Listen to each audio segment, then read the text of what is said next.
first thing I would like to talk about and present is the longevity bonus. We currently have budgeted $2.29 million for longevity bonus for our county employees. We were told when researching this that the intent behind this longevity bonus was to stem unwanted turnover. And with my almost 20 years in human resource experience and general management experience, I can tell you unequivocally that $500 to $3,000 will not keep a person long-term in a job. And we understand that there is some legal concern as to whether or not this bonus could be discontinued for current employees or not. But I can tell you after further research, I believe that it can be. It may require ordinance or policy changes. However, there appears to be precedent in North Carolina, such as the town of Hope Mills in 2008. One of the things that I would recommend in doing when working with key staff, especially legal counsel, as I have to do within my profession, is be keenly aware of the questions that you ask, because they'll have a big impact on the answers that you get. I'd recommend asking, letting them clearly know and giving them clear direction as to what your goal is that you're trying to accomplish specifically, and then asking them, how can we do this? What steps do we need to take to accomplish this? They, of course, will provide you with options and opinions in legal matters and give you risk assessments depending on what options that you may go with. The next line item I'd want to talk about is the $750,000 set up in the current budget under the county manager for reserve contingency. I understand that there are going to be times when emergencies that are unforeseen may arise. However, this has a tremendous opportunity to turn essentially into a slush fund. Also, we noticed there was a very big difference between adopted budgets, which is the process that the county is going through now, which is pretty public, and amended budgets that get amended throughout the year. How are those budgets amended without additional county funds? Another area that we took a look at was the $96,000 for county commissioner benefits. I would sincerely hope that most of the county commissioners have other employment and other ways to obtain benefits for their role, given that they probably really don't even meet a part-time status, much less a full-time status. And I think there should be real cause to take a look at reducing the board itself from 11 to 9, 7 if possible.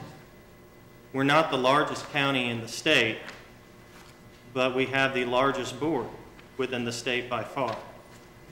The county spends $8.249 million towards the current retirement/pension fund.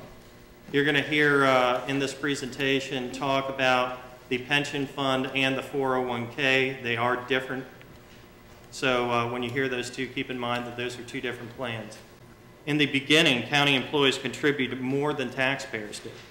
Employees have been mandated to contribute 6% of their gross pay towards the plan.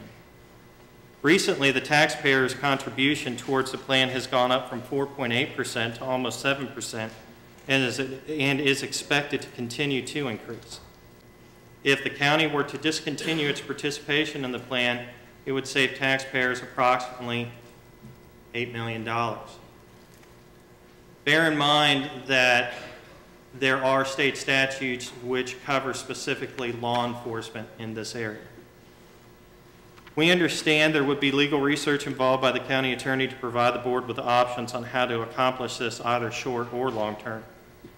If we're not able to pull out of the retirement and pension plan immediately, as might be the case, we should look at a minimum of not participating in the North Carolina pension plan for all new hires.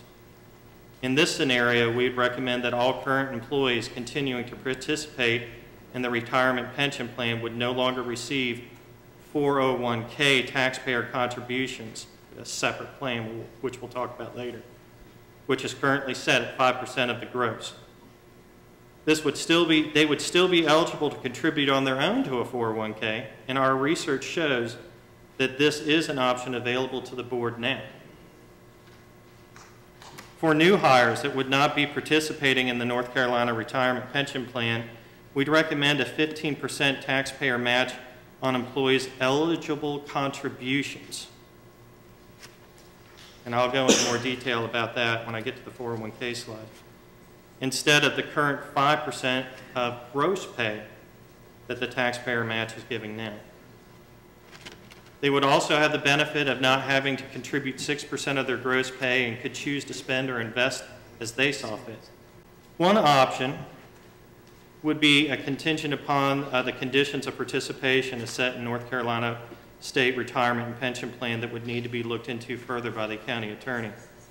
Non-law enforcement employees contribute an additional 2% of their gross pay towards the North Carolina pension plan and reduce the county contribution by 2%. The county should not contribute more than 5% of gross pay towards a pension plan, as it was 4.8% of a contribution prior. If there are increases needed to keep the pension plan solvent, they should not be put upon the taxpayers. If we went with that, that would save $2 million. Next, I'd like to talk about the separate 401k pension plan, or the separate 401k. Currently, right now, it is set at 5% of gross pay as the contribution that's given. We would recommend in this plan that we would go to a 15% match on contributions versus the current system of 5% gross pay, and that would save the county $4.55 million. We'd also recommend taking a look at the contribution ratio and change the retirement health savings plan contribution to a 25-75 split between the county and employees, and that would save nearly $500,000. We could take a look at reducing paid holidays from 12 paid holidays a year to 7, $2,266,000. Reduce max potential vacation days from 24 to 20, that would be a savings of $1.8 million. And reduce max potential sick days from 12 to 5, which would be a savings of $3.1 million. This would bring it a little closer in line with what is available out there in the private sector. And our last and we'd also recommend removing the audit department completely at a savings of almost $500,000. After review of what this department does, we could find little evidence that there was anything that they did that's not already done by outside agencies or that couldn't be done by other departments with current staff.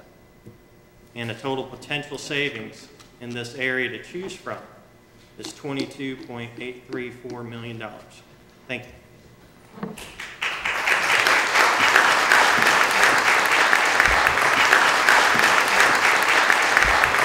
At this point, we would like to ask the commissioners if they have any questions for clarity purposes. This will be the time to do it. Thank you, Jim. Jeremy, how does these numbers relate to the corporate world today, compared to government, the corporate world? If we were to compare them, I try to take a look at what some of the better benefit packages I've seen out there within the corporate world were, and not go below that threshold. I think in many cases we've seen cuts to 401k contributions far in excess. So 15% match on contributions, for example, is almost unheard of today, even in the private sector.